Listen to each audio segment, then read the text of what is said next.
T'es fan de sport mais tu n'as pas les qualités de Mbappé, Karabatic ou Wembayama? Ce n'est pas grave, tu peux quand même travailler dans le milieu sportif en tant que kiné pour leur récupération, analyste pour analyser les performances collectives et individuelles des joueurs ou encore travailler dans la cellule de recrutement. Et c'est là où ça devient intéressant parce que comme tu l'as noté, sur les 2 derniers métiers que j'ai énoncés, on a besoin de data et la data est présente dans tous les domaines. Si tu fais un tour sur LinkedIn, tu verras que le PSG, Lyon, Marseille ont des data analystes ou en recherche de nouveau. Si ce métier t'intéresse, alors tu n'as pas le choix. Il faut que tu maîtrises un outil de visualisation. Et on va commencer ensemble avec Tableau. En moins de 15 minutes, on va créer un dashboard qui va te permettre de sélectionner un joueur et de voir ses statistiques. Allez, c'est parti. Maintenant, nous sommes dans Tableau public. Tu peux le télécharger avec le lien en description. Lorsque tu l'as téléchargé et que tu l'ouvres, tu as cette page qui s'affiche avec à gauche les différents types de fichiers avec lesquels tu peux travailler. Nous, on va utiliser des text files. Text files, c'est des fichiers .csv. .csv pour comma separated value. Des valeurs séparées par des virgules ou des points-virgules. Clique dessus et dans le dossier Tableau, je vais prendre Event Madrid Tableau. Je clique encore dessus et j'ai cette nouvelle page qui apparaît. Dans cette nouvelle page, à gauche, on a l'ensemble des fichiers qui sont dans notre dossier Tableau. Tous les CSV.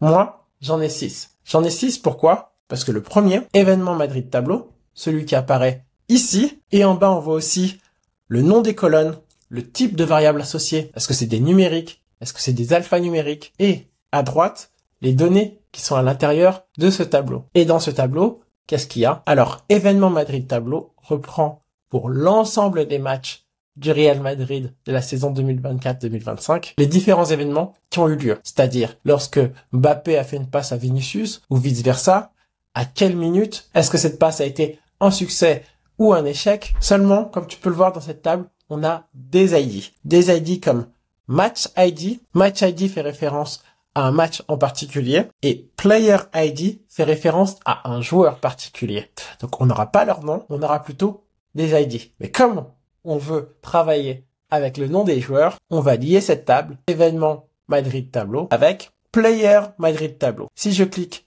sur View Data, est-ce que le match était à domicile ou à l'extérieur? J'ai plein d'événements et après j'ai le nom et surtout ce qu'on va vouloir c'est le Player ID. Donc, vu qu'ici on a le Player ID et le nom, on va pouvoir relier aux événements afin d'avoir le nom. Et on va faire la même chose avec Match ID. Donc, je ferme et maintenant, je dis que je veux lier ces deux informations. Player Madrid Tableau et Event Madrid Tableau. Il me demande à propos de quoi je veux lier ces informations, sur quelle variable. On a dit que c'était sur Player ID. Donc, je clique et j'écris Player ID. De l'autre côté, j'écris Player ID. Voilà. Et là, j'ai un petit souci. Il me dit qu'il y a un mismatch. Il y en a un qui est bleu, donc qui est vu comme un nombre entier, et l'autre qui est vu comme un nombre décimal. Afin de résoudre ce problème, je vais mettre les deux en décimaux. Donc, je vais cliquer sur Player Madrid Tableau. Et là, Player ID, je clique dessus et décimal. C'est parfait. Et maintenant, dans Event Madrid Tableau, je clique, je descends jusqu'à ce que je trouve Player ID. Et là, je le mets aussi en décimal. Voilà. Je ferme. Et lorsque je reviens sur la liaison, il n'y a plus de point d'interrogation, tout est bon. C'est pas fini. Je vais dire aussi que je vais lier par rapport au Match ID. Donc j'écris Match. Match ID, c'est un dièse bleu. Et l'autre, Match ID, c'est aussi un dièse bleu. On a vu, dièse bleu, c'est pour les entiers. Dièse vert, c'est pour les décimaux. Ma liaison est correcte, mais ce n'est pas fini. Maintenant, je veux aussi avoir les photos des joueurs. Pour avoir la photo des joueurs, je vais cliquer sur Real Picture. J'ai le nom.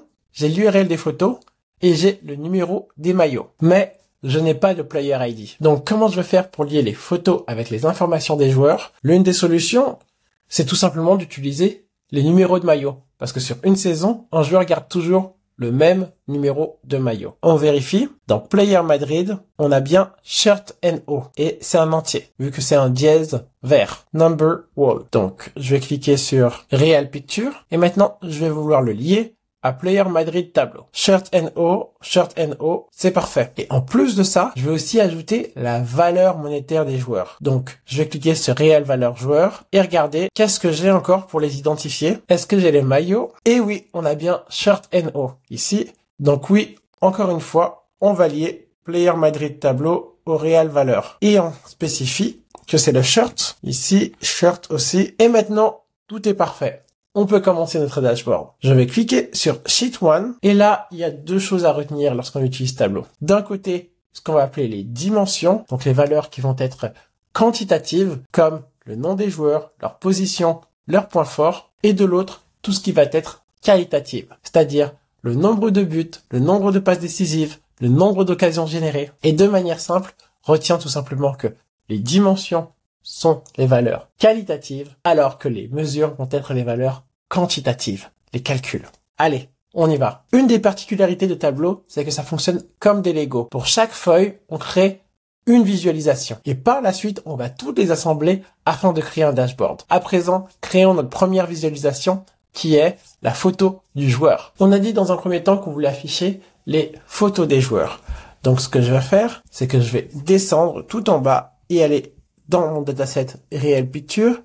Et là, Real Picture, je vais cliquer sur le type de données et je vais changer cela. Alors comment je vais changer? Je clique dessus, voilà, Picture URL, et je vais dire que c'est une image URL. Donc l'icône a changé et maintenant je vais par exemple le glisser dans les colonnes. Et automatiquement, on voit que j'ai la photo des joueurs qui s'affiche en grand. Voilà, j'ai tous mes joueurs qui s'affichent. C'est un début. On va aussi afficher leur nom. À la place de ABC, ce que je vais faire, c'est que je vais cliquer sur Name Shirt et je vais le mettre en texte. Voilà. Donc là, j'ai le nom qui s'affiche, j'ai la photo. C'est pas mal. Maintenant, on va aussi ajouter un filtre afin de voir uniquement le joueur qui nous intéresse. On va cliquer sur Name Shirt par exemple et Show Filter. Mais en fait, je préfère plutôt le drop down. Alors, Single Value Drop Down, ça me parle plus. Maintenant, je vais mettre en plus grand mon joueur. Voilà. Et puis, Kavaminga.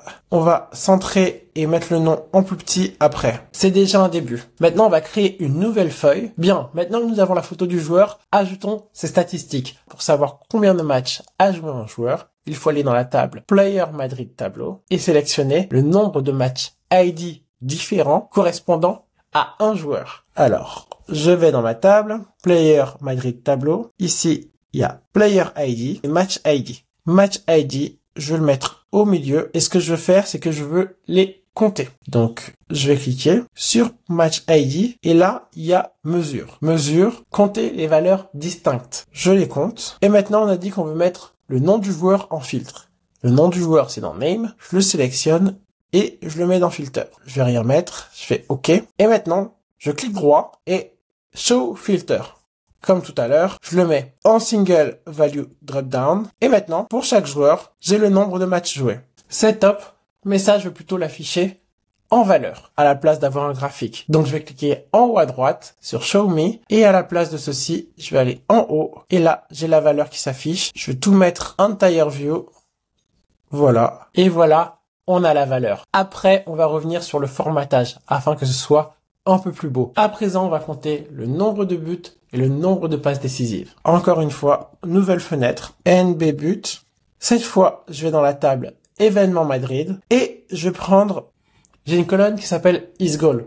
Est-ce que c'est un but? Is Goal, c'est une colonne qui prend des valeurs soit vraies, soit faux. Donc, dans un premier temps, on va filtrer afin de prendre seulement quand c'est vrai, true, et ensuite, on va les compter. Donc, j'ai pris Is Goal, je le glisse au milieu, et là, je dis que c'est une mesure que je veux voir et je veux compter. Compter combien de fois il y a true, vrai. Je clique et on voit qu'il y a 63 buts. Maintenant, comme tout à l'heure, je vais avoir un filtre par joueur. Donc, je vais descendre et je vais aller dans la table Player Madrid. Il y a marqué Name. Maintenant, je peux le glisser en filtre, dire OK. Et encore une fois, Show Filter.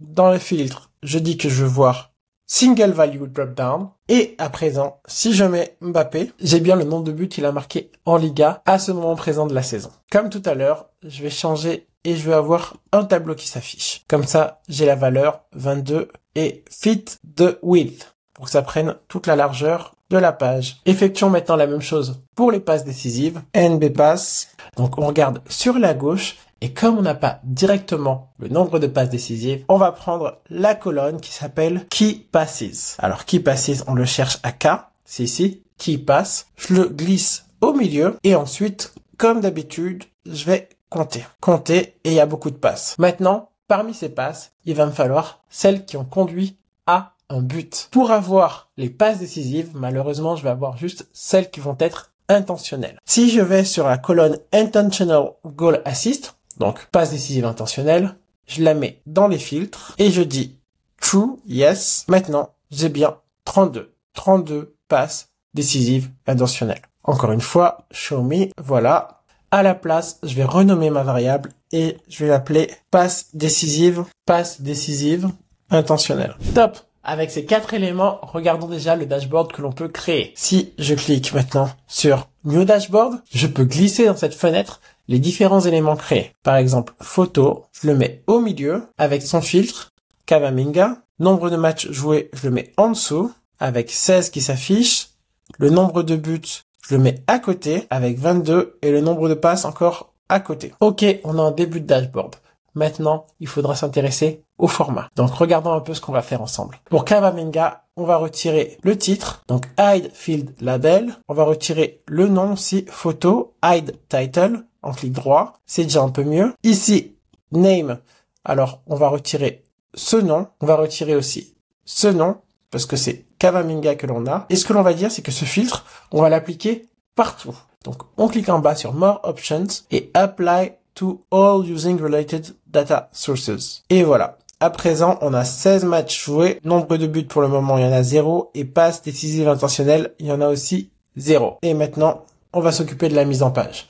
Donc, match joué, je clique droit. Format title. Sur 16, clic droit et format. Là, sur format, je sélectionne bien le bon field. Count match ID, c'est super. Et le total, ou le grand total. Bon, on va faire total. Ici, on va mettre à 24. Ça n'apparaît pas en plus grand. Grand total 24. Ici 24. Et là 24 aussi. Super. C'est beaucoup plus grand. C'est mieux. On va le centrer aussi. Ici, je vais mettre au milieu. Et c'est déjà pas mal. Je vais aussi centrer le titre. Match joué. Clic droit. Edit title. On le met au milieu. En plus petit. 12. Super. Nombre de buts, la même chose. J'édite le nombre de buts. Je marque nombre de buts en 12 et en centré un peu plus grand. Maintenant, je vais changer de joueur et je vais prendre Kylian Mbappé pour avoir un nombre de buts. Je clique droit et comme tout à l'heure, format, je m'assure que j'ai bien le nombre de buts. Et ici, on avait mis 24. Voilà. Et la même chose pour passe décisive. Passe décisive, S. Et à la place intentionnelle, on va mettre un astérix et après, on va préciser que c'est des passes décisives qui sont intentionnelles. Donc ici, on veut aussi que ça prenne toute la largeur. Et encore une fois, le format, on le travaille.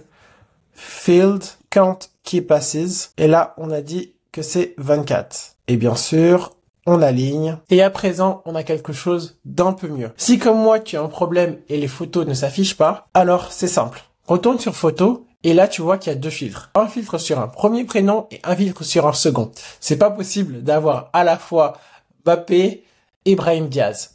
Donc, on enlève le premier filtre, remove. Et à présent, si je retourne sur dashboard, j'ai bien la photo de mon joueur et ses statistiques. C'est pas mal. À présent, ce qu'on va ajouter à notre dashboard, c'est les positions d'où il a tiré pour marquer. Donc, on va créer une nouvelle feuille qu'on va appeler position tir et on va mettre tous les tirs. On aura besoin de type d'événement. Alors, on a une colonne qui s'appelle type et dans type, faut aller à T, filter. On va prendre les 4 types de tirs, c'est-à-dire ceux qui ont été sauvés, saved shot, ceux qui ont été sur des poteaux ou la barre transversale, shot on post. On va aussi prendre, bien sûr, les buts, goal, et les tirs non cadré, missed shot. Et maintenant que j'ai mon type d'événement, ce qui va m'intéresser, c'est les positions X et les positions Y de ces tirs. Alors, X en colonne, par exemple, et Y en row. Maintenant, il me fait la somme. Et ce n'est pas une somme que je veux. Je veux événement par événement. Je veux voir la dimension. Dimension pour voir qu'une seule valeur et dimension. Et là, j'ai un nuage de points. Et sur mon nuage de points, je réalise qu'il y a quelque chose qui va pas. Mon terrain, il va faire plus ou moins 65 mètres de largeur pour 105 mètres de longueur. Mais là, lorsque je vois mes données et que je vois un Y qui peut aller à 80, non, ça ne va pas. Donc, il faut les rééchelonner. Ce que je vais faire, c'est que je vais créer une nouvelle variable, new X, clic droit sur X, create, calculated field, et là, je dis que new X, c'est égal à X étoile 1.05 pour que ça fasse 105 mètres. Et new Y, ce sera Y qu'on va multiplier par 0.65. Ok. Maintenant, à la place de Y, je vais utiliser new Y en dimension. Et à la place de X, je vais utiliser new X toujours en dimension. Maintenant, donc, j'ai mon nuage de points, mais je n'ai toujours pas mon terrain. C'est ce que l'on va ajouter tout de suite. Je vais cliquer sur Map, Background Image, Event Madrid Tableau, Add Image. Je vais chercher dans les images qu'il y a dans le fichier en description et il y a Pitch. Je vais prendre Pitch, Open, New X, New Y, super. Maintenant, je dis que Left, c'est 0, Right, c'est 105, Y, je veux dire la même chose, Bottom, c'est 0, le Top, c'est 65. Et on a quelque chose de presque bon. Je pense qu'il faut encore revoir les paramètres. Edit, et à la place de 65, vu qu'il y a toute cette zone qui est blanche, en fait, si je mets 110, et là, 70, et moins 5 peut-être, et là aussi, moins 5, est-ce que c'est mieux? Apply. On dézoome, et ça me paraît déjà un peu mieux. Maintenant, on va voir quelles sont les actions qui sont des buts et lesquelles ne le sont pas. Alors, il y a isGoal quelque part. isGoal, on va le mettre en couleur afin de distinguer ceux qui sont des buts de ceux qui ne le sont pas. À la place de nul, on va remplacer et on va mettre alias. À la place de nul, on va mettre false. Ou peut-être non en français. But. Et là, on met un alias et on dit oui. Position de tir, je le mets avant le dashboard. On va l'étirer. Entire fit width. Voilà. On retourne dans le dashboard. Position tir et on le met là. Et comme tout à l'heure, on va faire du formatage. On va tout enlever. Le titre, les axes, le nom des axes, tout retirer. Donc, clic droit, Hide Title. Maintenant, il me faut enlever les barres. Donc, je vais faire Show Header, on clique dessus, on le voit plus. Ici, Show Header, on clique dessus, on le voit plus. J'ai encore ces axes. Alors, format, sur format, je vais aller dans le quadrillage. Pane, non, j'enlève tout. None, row, c'est déjà none. Colonne, c'est déjà none. Pour X, on retire tout. None. Pane, en Y aussi. None. Ici, je vais cliquer sur Show Header, none. Après, clic droit, format, retourner sur les lignes, 0 line, none. Et c'est beaucoup mieux. Je vais un peu zoomer sur notre visuel. Plus, voilà, mais j'ai un peu trop zoomé là. Il faut trouver le juste milieu. Le mettre en un peu plus grand. Ce qu'on va faire, c'est que en bas, on va mettre en un peu plus petit. Voilà. Le filtre, on peut le mettre en flottant. isGoal, je vais le mettre aussi en flottant. Quelque part ici. Mbappé, maintenant, il va prendre toute la largeur. On ajoute notre texte pour dire qu'on compte uniquement les passes décisives intentionnelles avec l'option texte que l'on met en bas. Étoile, uniquement les passes décisives intentionnelles sont comptées. Comptabiliser. Bien sûr, on met en bas et puis on aligne à droite. On met en plus petit, en 8, à droite, en gras. Ok, la photo peut être en un peu plus petit. La photo est un peu grosse, donc on peut ajouter des conteneurs vides. Blank à droite, blank à gauche. Donc celui-là en plus petit à droite. Maintenant, je crée le même à gauche.